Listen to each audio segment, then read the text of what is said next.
Well, well, well. I am among friends, aren't I?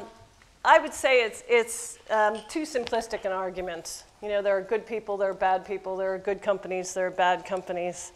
I have to say, I didn't come here thinking I was working for a cigarette company or an alcohols company.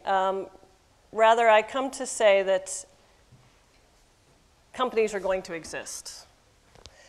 And as companies are going to exist, they do many, many good things. They provide work.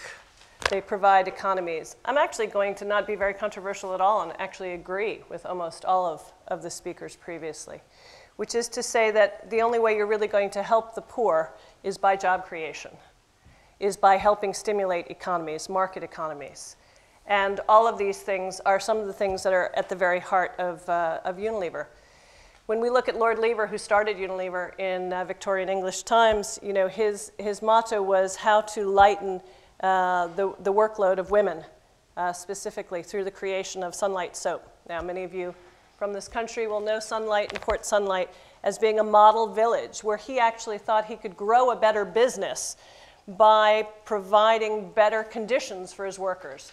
A model village, housing was one of the stimulators of the 40-hour work week. So all of those things, are they good? Are they bad? I don't know. Let history judge.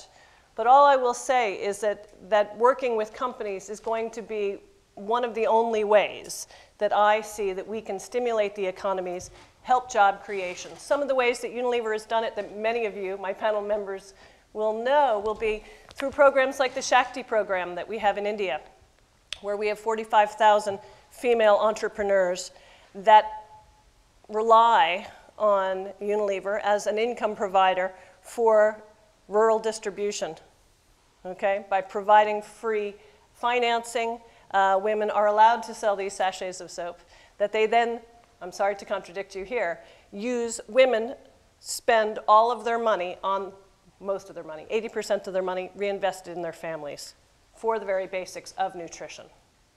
So I would dare say that investing in women, and therefore the return investment on their families, is a very good investment. And if Unilever can do that through selling soap, small sachets, then I don't think that's such a bad thing. But it doesn't stop there. We have 45,000 women tea pickers in Kericho in Kenya. Okay, these are often women who had no skills.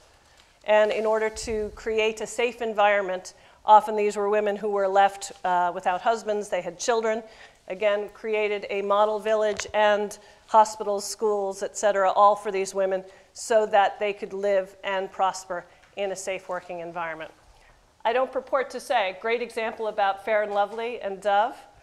There's a business side. I can't justify why Western women want to be browner and Eastern women want to be whiter. Do I think it's right? No, I don't. And I'm sorry that is a reflection of society, I guess, as much as anything. Should Unilever sell those products? Should any of you go and sit out in the sun when we all know it's terrible for us? Should anybody smoke cigarettes? Probably not. It is the way life is. And I guess what I'm saying is I'd rather be a contributor to positive social change. And we have many, many examples. Smallholder farming is just one small way. We have 100,000 smallholder farmers. So Unilever has made an incredible commitment, which is to double the size of the company, okay?